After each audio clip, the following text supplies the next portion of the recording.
पंजाब कांग्रेस में भी स्थितियां कुछ ठीक नहीं चल रही। अगर देखा जाए तो नवजोत सिंह सिद्धू और कैप्टन की लड़ाई अपनी चरम सीमा पर पहुंच चुकी है। सवाल तो ये बन रहा है कि आखिरकार किसमें कितनी ताकत है और क्या सिद्धू अपनी ताकत से कैप्टन को झुका पाने में कामयाब हो पाएंगे। अगर बात करें तो सिद्धू और कैप्टन की लड़ाई में अब कांग्रेस पार्टी के आलाकमान भी अलग अलग बढ़ते नजर आ रहे हैं, लेकिन फिलहाल सिद्धू को जिस तरह प्रियंका गांधी का साथ मिला, इससे पता चल रहा है कि सिद्धू का बैक सपोर्ट कितना मजबूत है। यानी कि सिद्धू को पीछे से बैक सपोर्ट जो मिल रहा है, उसकी वजह से सिद्धू अब आगे की रणनीति बनाते नजर आ रहे हैं और सिद्धू कैप्टन पर निशाना साधने का भी कोई मौका नहीं छोड़ रहे। अगर देखा जाए तो फिलहाल कैप्टन भी अकेले नहीं है, क्योंकि कैप्टन के पीछे सोनिया गांधी का हाथ लगा हुआ है।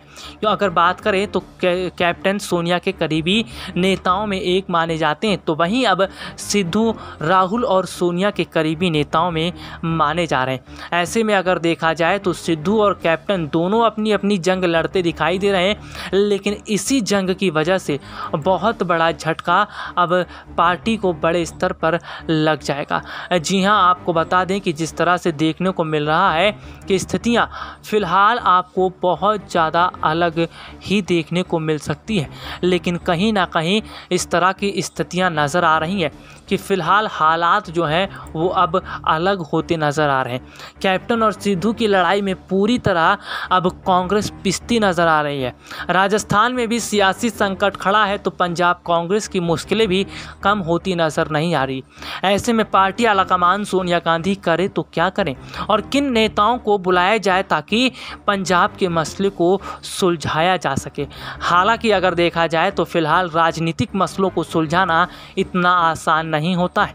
जिस तरह से राजनीतिक मसले अगर उलझते हैं तो लगातार उलझते चले जाते हैं और इसमें दांव पेच लगाना बहुत ही मुश्किल होता है। ठीक उसी तरह पंजाब में भी माहौल कुछ इस तरह का बन चुका है। भले ही सोनिया गांधी ने दिल्ली में लगातार कई बैठकें की, कैप्टन और सिद्धू की नाराज़गी को दूर करने तक का कदम उठाया गया, लेकिन हालात फिर भी नहीं सुधरे, स्थितियां फिर भी नहीं सुधरी। कैप्टन और सिद्धू जहां खड़े थे वापस वहीं आकर खड़े हो गए।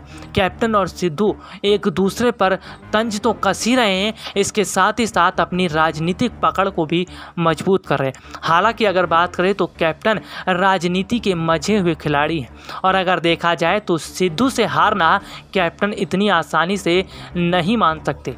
जिस तरह से देखा जाए तो कैप्टन के आगे फिलहाल सिद्धू कुछ भी नहीं है। सिद्धू की भले ही लोकप्रियता है, लेकिन सिद्धू को राजनीतिक समझ ज़्यादा नहीं है। जिस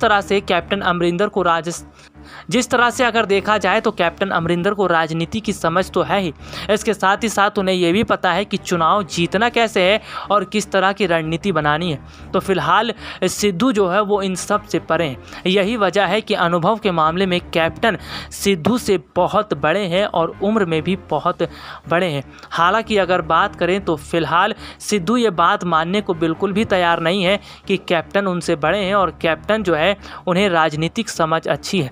सिद्धू इस वक्त यही चाह रहे हैं कि बस उन्हें ही पार्टी में बड़ी जिम्मेदारी दे दी जाए और उनके ही हाथ में पंजाब की कमान सौंप दी जाए। पार्टी आलाकमान सोनिया गांधी भी ये बात जानती हैं कि अभी सिद्धू उतने परिपक्व नहीं हो पाए हैं जितना दिखाने की कोशिश की जा रही है। सिद्धू को अभी कई चीज़ों की समझ नहीं है और ना ही उन्हें चुनाव लड़ने की कोई रणनीति आती है। आपको बता दें कि सोनिया गांधी ये बात जानती हैं कि कैप्टन अमरिंदर काफ़ी अनुभवी हैं और अनुभव उनका काम भी आता रहा है, लेकिन प्रियंका गांधी की नासमझी की वजह से सिद्धू का मनोबल जिस तरह बढ़ा है और प्रियंका ने जिस तरह सिद्धू का साथ दिया है, उससे स्थितियां अब बिगड़ती नज़र आ रही हैं। अगर बात करें तो प्रियंका गांधी का साथ मिलते ही नवजोत सिंह सिद्धू को अब ऐसा लगने लगा है कि अब वो पार्टी में बड़े स्तर पर कदम भी उठा सकते हैं, तो उन्हें कोई बोलने वाला नहीं होगा। दरअसल अगर बात करें तो प्रियंका गांधी से मुलाकात करने के बाद नवजोत सिंह सिद्धू में एक अलग तरह का जोश दिखता नज़र आ रहा है। यही वजह है कि नवजोत सिंह सिद्धू ने भी ठान लिया है कि अब हार नहीं मानी जाएगी और आर पार की लड़ाई लड़ी जाएगी। की। राजस्थान में जिस तरह सचिन पायलट और अशोक गहलोत के बीच आर पार की लड़ाई चल रही है, ठीक पंजाब में भी अगर देखा जाए तो कैप्टन अमरिंदर और नवजोत सिंह सिद्धू के बीच आर पार की लड़ाई दिखती नज़र आ रही है। यानी कि कुल मिलाकर देखा जाए तो फिलहाल स्थितियां अलग है, लेकिन ये ज़रूर कहा जा सकता है कि आगामी समय के अंदर जिस तरह के हालात अगर बनते हैं तो कहीं ना कहीं कांग्रेस के लिए ही मुश्किलें खड़ी हो जाएंगी। आपको बता दें कि जिस तरह हालात दिखते नज़र आ रहे हैं वो बहुत ज़्यादा कांग्रेस पार्टी आलाकमान सोनिया गांधी की समझ से परे। एक तो आगामी समय में कई राज्यों में विधानसभा चुनाव है, तो साल 2024 का लोकसभा चुनाव भी स्तर पर है। ऐसे में कांग्रेस पार्टी अपने अंदरूनी ही मसलों से लड़ती और जूझती दिखाई दे रही है।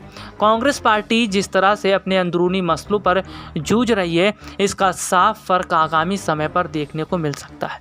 हालांकि अगर बात करें तो स्थितियाँ संभलना इतना आसान नहीं होगा, लेकिन हाँ, ये जरूर कहा जाए कांग्रेस पार्टी इस वक्त दो मझधार में फंसी है, एक तो नेताओं को संभालने के लिए और एक तो पार्टी को बचाने के लिए।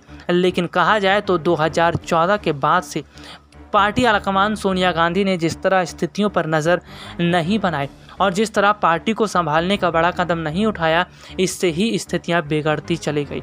वैसे आपको बता दें कि हालात तो फिलहाल कांग्रेस पार्टी के लिए बेहद ही पेचीदा है, क्योंकि महाराष्ट्र में भी स्थितियां कुछ ठीक नहीं हैं। जिस तरह से देखा जाए तो पीएम मोदी और उद्धव ठाकरे की मुलाकात हुई, उसके बाद से कांग्रेस के लिए अब महाराष्ट्र में भी सियासी संकट खड़ा होता नज़र आ रहा है। यानी कि कुल मिलाकर कहा जाए तो चुनावों से पहले ही कांग्रेस अपने अंदरूनी लड़ाइयों से लड़ रही है और फिलहाल पूरी तरह सिमटती नज़र आ रही है। अगर ऐसे ही पार्टी धीरे धीरे सिमटती रही तो पार्टी आगामी समय में बहुत बड़ा झटका लग सकता है। हालांकि अगर बात करें तो फिलहाल स्थितियां अब बहुत ज़्यादा अलग हो चुकी हैं, लेकिन कहीं ना कहीं जिस तरह का माहौल बनता नज़र आ रहा है और कुल मिलाकर देखा जाए तो फिलहाल सोनिया और प्रियंका के बीच भी एक अलग तरह की जंग दिखती नज़र आ रही है। यानी कि कहा जाए तो अब पार्टी दो मुहाने पर आकर खड़ी हो गई है, या तो नेताओं को बचाया जाए या फिर पार्टी को बचाने के लिए बड़ी रणनीति बनाई जाए। हालांकि अगर बात करें तो कांग्रेस पार्टी में ऐसे बहुत युवा नेता तो है ही नहीं, तो वहीं अगर बात करें तो पार्टी में कोई भी ऐसा नेता नहीं बचा जो पार्टी आलाकमान सोनिया गांधी को सलाह दे सके। यानी कि पार्टी आलाकमान सोनिया गांधी के रवैये से कांग्रेस के कई नेता नाराज़ हैं, जिन्होंने खुद को अलग थलग कर लिया। यही वजह है कि जिस तरह से पार्टी आलाकमान सोनिया गांधी फिलहाल अकेली पड़ती नज़र आ रही हैं, तो वहीं दूसरी तरफ कांग्रेस शासित राज्यों में अलग ही खिचड़ी पक रही है। आपको बता दें, कांग्रेस को पूरी तरह तोड़ने के लिए बीजेपी लगातार रणनीति बना रही है और जिस हिसाब से बीजेपी रणनीति बनाती जा रही है उसका खास प्रभाव कांग्रेस शासित राज्यों पर पड़ रहा है और कांग्रेस धीरे धीरे टूटने के कगार पर आकर खड़ी हो गई है। SPN 9 न्यूज़ रूम की रिपोर्ट।